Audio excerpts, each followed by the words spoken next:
This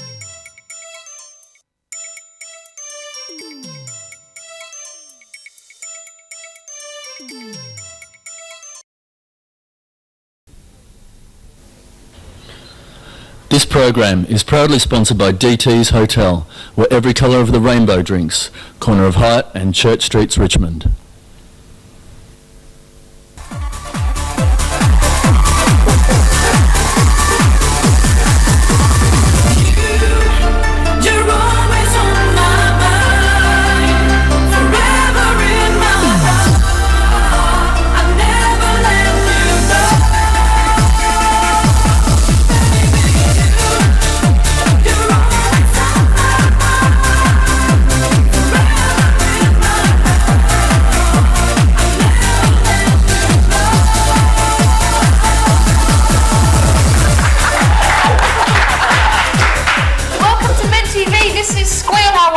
Of the hay fever season. I'm hoping to get through it without sneezing too much. How are you doing? Shocker, I am just bearing up because I'm a total professional. Of course, you'll manage marvellously. This is Annette and very different guys this week. Welcome. Thank you, Gillian. Nice to be here. It feels very strange though. I'm usually here as Miss Penelope and now I'm here as Annette and I don't know who I am.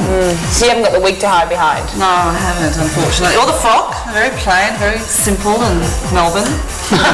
Somebody's looking very bright to your left. Michael Sue. We've got Matt King on my right and Mr. Michael King. You're both Kings, aren't you? I'm actually an ether, but King will do fine. Beautiful. I'm feeling. Please welcome the panellists. Thank you very much.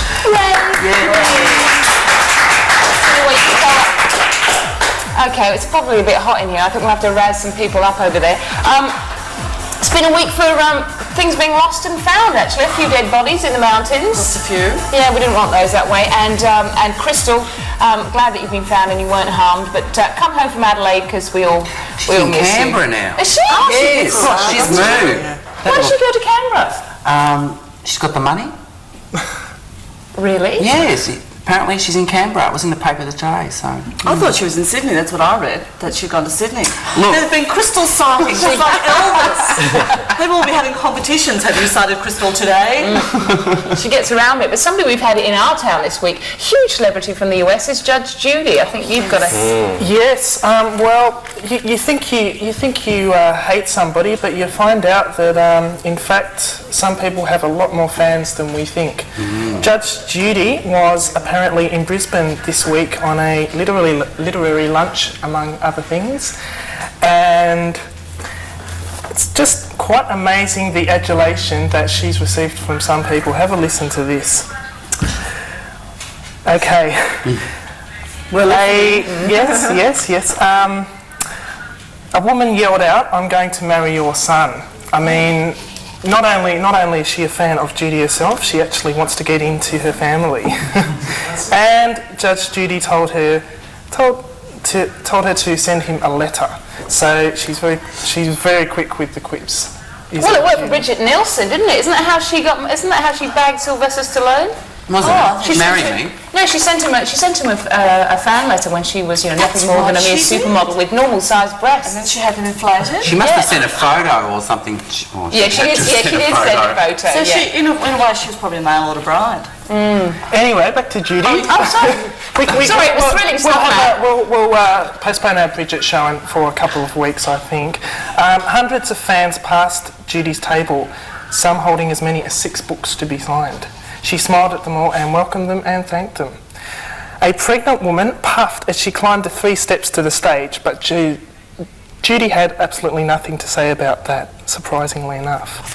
Oh, that's a bit cryptic. I don't know. I understand what that means. Well, she's just there. She doesn't care. She's just give another $10. Thank you. Another $10. Well, actually, you would be surprised how much she doesn't care. She actually said about heroin addicts, give them all dirty needles and let them die.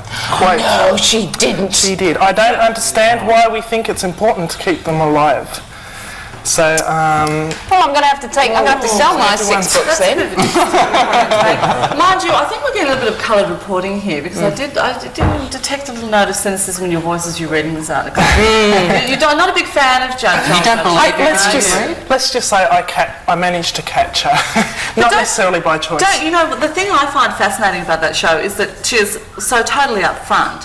And I think a lot of us felt that if the judicial system was used in that manner in most countries, and I mean, there's a small petty type litigations, but you sort of wonder why the bigger issues aren't being dealt with as quickly and in some cases severely. As for the heroin comment, well, I mean, if that's an absolute quote, I'd like to know what the rest of the quote was, because I'm sure the's a little bit more to it than there that. always is. And there always is, but it got your attention, which is obviously what the paper was intending to do.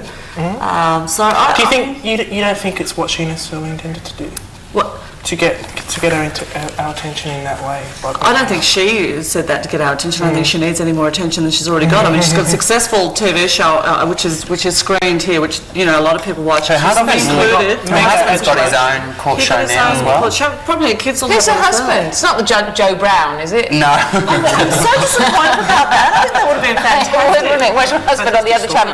I'm going to get a second opinion. Joe, what do you think? I can't actually watch these courtroom shows. They remind me too much of that Jerry Springer show, which I can't watch, that confrontational style of...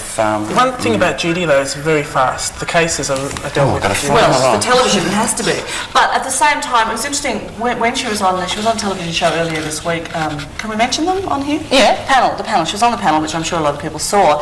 And she was saying, I understand you couldn't get something like this up here in Australia because it wouldn't work. And they were saying, well, no, we don't have the population for a start. And also, Australians aren't going to put themselves on national television and go through litigation cases like this. And I said, why is it that Americans are so keen to do this? And she said, well, from the time we're children, we have school counsellors, we have psychology counsellors, and then you go to high school and you've got careers counsellor and your vocational guidance counsellor. Then you leave home, get married, you go to your therapist, you go to psychologist, your analyst. So America is brought into this whole psychology thing very, very early. So they don't mind airing their grievances on television. What's more, they actually attempted to get an Australian one going. And they ended up not receiving enough people wanting to do it. We just don't want to do it, do they? Can't imagine it taking off in England. Also, I think you have to sign a special kind of contract when you go on these shows. Because it's not strictly by the law. These judges have a lot of leeway. They do. And you sign away your rights, basically. You cannot take it further, and yet she was mentioning that you cannot take it to a high court. You have to agree to drop all other legal action to do with this particular case. And people are obviously quite prepared to do that. I think they actually get a small fee, whether both plaintiff and defendant. Yeah, well, basically the court pays any damages. You don't have to pay your own damages. Actually, I thought she was here to open the Market Tavern. We've been hearing so much about lately. I mean, Ben TV was there, hoping to get a bit of footage of her. She would have loved it, actually. I think she would have really loved it. You think so? Oh, I like to think so. Yeah. They're terrible if she turned out to be homophobic.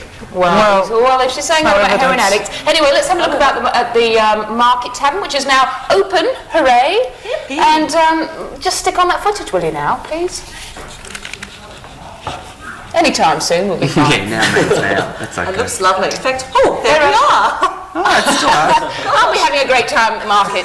On our own little reserve table. Oh, yeah. There you go. Matt, we're going to go upstairs. We'll go upstairs, yeah? While we're going upstairs.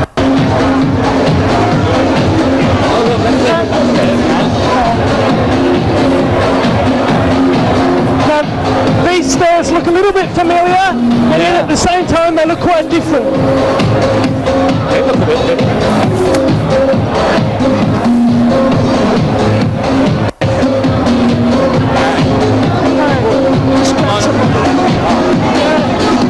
It looks like upstairs. Massive. Oh, hello. Hello, stranger. Hi guys. And what would you be doing here tonight? Oh, just checking out, seeing what's going on. Oh, okay. And what do you think of the market so far? It's unreal. Nice, airy, open, big. Come on down, guys. And will you be coming back? Oh, fascinating stuff. Didn't that look fun? I'm going there next week. That's super. In fact, maybe they need a bit of livening up, because there's been a gay bar in South Africa that's had something very bad happening. Well, a bomb exploded in Cape Town's gay Blah Bar, it's called. Quite a few people injured, up to 10, different papers nominate different amounts of people that have been injured. Someone lost a foot. could have been much higher, except the bomb was actually placed sort of around behind a wall, and although all the windows and doors, it might look like a huge explosion, not as many people were hurt as could have been. It was a packed bar at the time. But police thus far have said that no motive can be found for the bombing, which...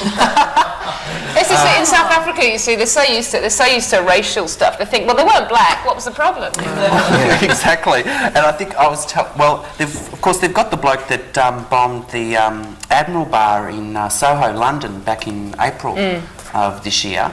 But he's, of course, still in a psychiatric hospital undergoing evaluation. So it wasn't him? Yeah. No, it couldn't have been. No, it was one of his other personalities. Well, if he's bombing a gay bar, therefore he must be insane. What possible reason? It's like, So I can think of a few, why people could feel like doing that, like they have in South Africa. You were just telling me a little bit about a bit of an immigration story from South Africa. Yes, there was a lady staying at our hotel this week, and she was saying how wonderful Melbourne was and how well she was treated, but she had a really hard time getting here. They really stuffed her around with her visa and why are you going, and she ended up having to take like a 45-minute taxi ride from Soweto to wherever the Australian embassy is. And once they saw her, they went, "Oh, you're black," and they just signed the piece of paper and gave her a visa. And she's like, all her anger just went, "What do you mean?" She said, what? We thought you were white. Apparently, all the white South Africans are getting visas to come out here, tourist visas, and they don't want to go back to South Africa. So the problem is to get a visa to come to Australia at the moment. But if you're black, they're assuming you're going to go back, so you can have a visa. But if you're white, they drag you through the mill, as it were, There's a bit of reverse discrimination there. Yeah, well, she was racism. Exactly. Reverse racism, And she was actually quite shocked. She said Melbourne's a great place. She said the people are really friendly. People say to her, "Yes, ma'am, no, ma'am," and she felt embarrassed having white people speak to her in that way because she was a guest or a customer or whatever. It's interesting. I just like that point. The fact that being served by white people when you come from a country where you're very used to having non-white people serving you and being in the role. I mean, it's very much a class system, and we don't really experience that as much here. No. We're very lucky in that way. We don't have, the slaves, and if you have maids and things, well, it's all on a very equal footing. They're legitimate jobs. You have to pay them holiday pay. And Well, she was saying even if a white person did serve you, they'd serve you begrudgingly. We've got to come back with this. We've got somebody very special coming up. Can we say who it is? Yes, we've got Johnny Bolls. He's probably dropped the Johnny now, hasn't he? Mr. John Bolls coming up in the second half. We might even be able to get him to perform if we ask. Very, very nice. That'll be exciting, won't it? So, we're off now. Make a cup of tea. Come back. Be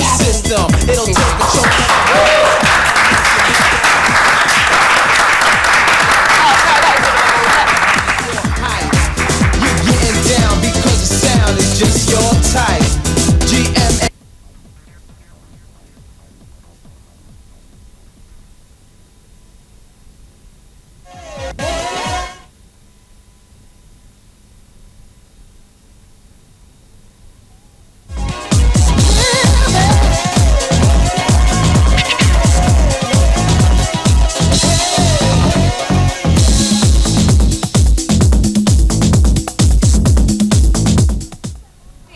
Once. We'll clap ourselves. Hooray! I'm pleased to be here, even if you're all not. But it's a lovely Monday evening, so sit back and relax. And we'll have another round of applause, please, for Mr. John Bolls. Well, here he is. You see, he's got the idea of this show. You have to clap yourself. And in fact, we were thinking of getting some of those... no, we'll talk about that later. Okay. John! What the hell have you been doing for the last... How long would it be? 20 years. 20 years? You don't look old enough to even be 20. Oh, thank you. Really? Maybe 25. It's 20 years since I was on Young Talent. Really? I can't believe that. Scary. It is. Wow. Especially since I used to watch it. None of us look a day older. That's right. That really ages you. Now, of course, I wasn't here then, so I'm looking forward to sort of hearing about some of the highlights of. Well, how would you describe Young Talent? Sort of like we were cheesy, that's for sure. But I was going to say an uncheesy. What's the American one? Like Mickey Mouse Wholesome. Club. It was a wholesome. Wholesome. Yeah. But Mickey Mouse Club was very American. Yeah. It was We very weren't. family orientated, and It was variety. very much variety. Centered around a bunch of kids. Yes. And And we What could be more wholesome? Absolutely. Well, you know Johnny Young, don't you? You know who we mean? Yes, by Johnny, yes, and he was the host. anchor, he was the Yeah. host. And it ran for 18 years. It was a perfect way to also like wind for the week. It was always on a Sunday, wasn't it? Yeah. Yeah, so it's the sort of thing you Saturday night. So, in real time. Yes, the kind of singing Brady Bunch. Yes. Yes. Yeah, I Only think that's these fair to people say. could sing and the Brady Bunch couldn't. But does that mean that you all got on? Because I wouldn't believe that child stars would all necessarily I get think on. we did. I think Really? we did, yeah. They kept him on, what's that drug they gave Judy Garland? You know, they kids, don't Valium. take this, take Valium. Take another one. You know? Yeah, I'd have loved to have her medicine cabinet. How long were you actually on the show for yourself? 5 years. 5 years. Yeah. Okay. Now, I never actually saw it when you was on it, but I heard you used to do quite a bit of stuff with Tina and Rita. Yes, indeed. And we made an album together called Tiny Tina and Little John. No, that's lovely, isn't it? Have we got any? Have we got any? Can we hear some? No, I don't think you'd want to. No, can you give us a bit of a blast of one of those? You know what's funny is Tina that songs. in a couple of the songs you actually can't tell our voices apart. This was pre-voice break. It is, you know, because I was like 11 She was or singing 12. both She was, Well, yeah. she was Tiny Tina Arena. She's tiny. That's right. She, They call it she tiny. started from this, you know. She was. And I was next to always the nothing. shorty. I mean, I'm 6'2" now. I know, he's a hulk of a man. You looked taller on television back then. I was skinny. Now looking back, do you have the same? Do you see it the same way, or do you look at it and think, God, did we really do those sort of things for him? Yeah, I mean, you can't help but have the cringe value in you. Sort Yeah. of. The crimpling pants, really. I mean, they should have been burned, shouldn't they? Hello, when they all And wear you their look- little white coat and tails outfits, you know, and they've got the little. And invariably, they were hand-me-down trousers, so the crutches on all the boys were always around their knees because there was someone who was much older that were hand-me-down. Oh, really? It was like being A former member of the Yeah, family. I used to have Philip Woolworth's trousers. Do you find that people still treat you like a child when they see You're you? getting the inside story, aren't you? Yeah, I mean, do people think that? No, people treat you like you're one of the family. It's like they look at you so fondly, and so. It's because you're in their lounge room every Sunday. True, for- and you realise that they Household actually name. they felt like they knew you. And when you think over a 5-year period, it's a long time, particularly if you're growing up with them. That they get it's sort of like you're embedded on their brain, I think. And even now, I mean, I haven't changed that much, I suppose. Some you know have got totally different hair or aged a lot or whatever. So I suppose more than others. Don't go, can't.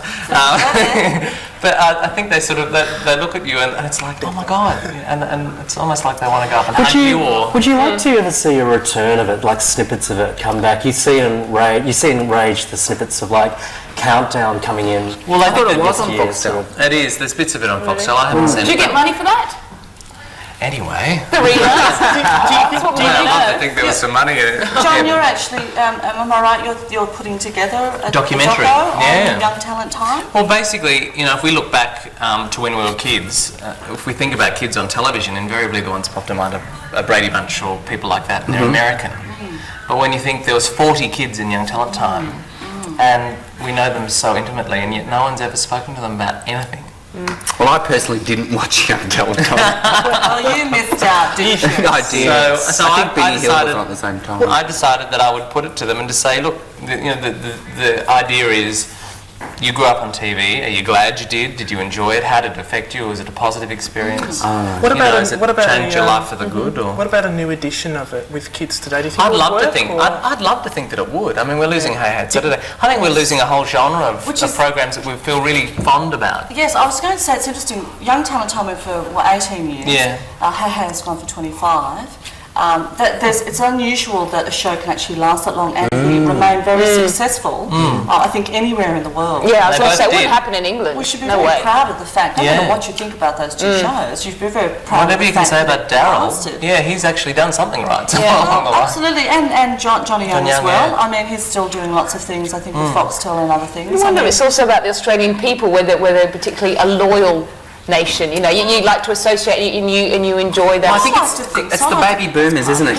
A lot of us grew up with it, and it's what you were saying. You hang on to this image of Hey Hey, it's Saturday when it was a morning show, and then it became an evening show. And I suspect it has something to do with the fact that we're able to laugh at ourselves so much. You know, Yeah. as cheesy as we were, we're pretty natural kids. Yeah, well, I if think we'd had been that's known in right. America, you know, forget it. and they Yeah. actually tried to do it in America a number of times. John Young went over and tried to sell it, and they would audition kids, and they'd end up with 45 million Shirley Temple. Yeah. Exactly. And we worked that. And also the pressure, what happened to Lena Zavaroni in England? Do you know about Lena Zavaroni? No. She was a sort of a child star. Yeah, that's right. And She just recently died from anorexia. It's 34, 34, I think. Yeah, that's right. The pressure of all that eventually, made her life a very unhappy one. And it seems that, with the odd exception in Young Talent Time, that has not been the case for most people. You look so glowing with health, don't you? You do. Oh, that's good. What are you up to now? Well, I'm doing the show. Oh, go on, We have to get everyone to come along Tell to us the about Athenaeum Theatre on the 29th. It's my first stab at producing, if you like, and that's been interesting gathering 32 actors. It's the biggest cast in the history of the world. It's huge. And it's a show actually inspired by the AIDS quilt. 32 characters tell their story. There's 10 beautiful songs, 4 singers. There's a small chamber orchestra. And it's on the 29th at the Athenaeum Theatre. What's the... $32, $22. We kept the prices really low. Oh, that is good. What's the full title of the show? I'll just say... Elegies, as in E-L-E-G-I-E-S. It's a tribute. It's a poetic tribute. Elegies for angels, punks and raging queens. They're all sorts of characters. It's very funny. It's full of music.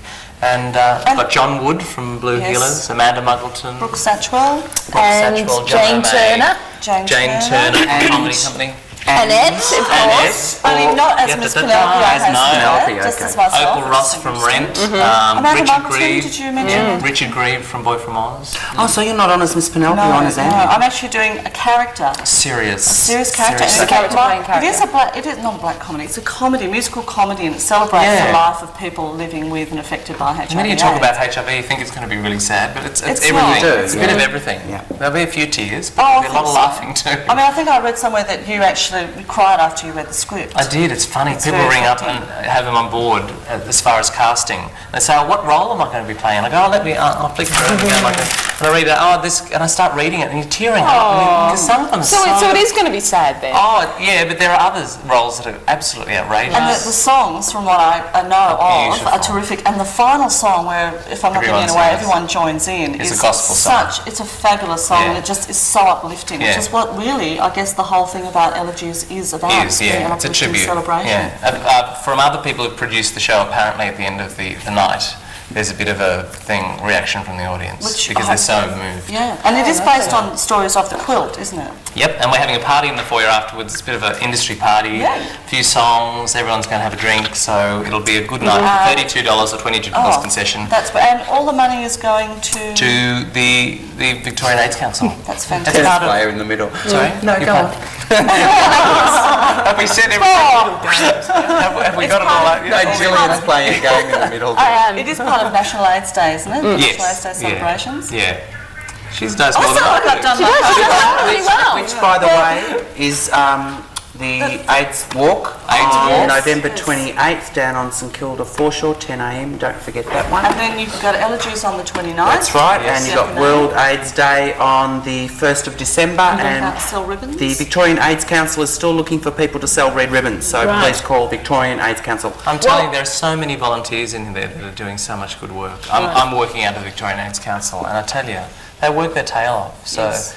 You know, the AIDS problem is still an issue, and well, it is. It's quite clearly shown from the figures that people are practicing safe sex less now than they were in the late 80s. But while we're on good causes, Michael is champing at the bit to tell us a little bit about Bent TV, because of course we're a charity, aren't we? We're registered.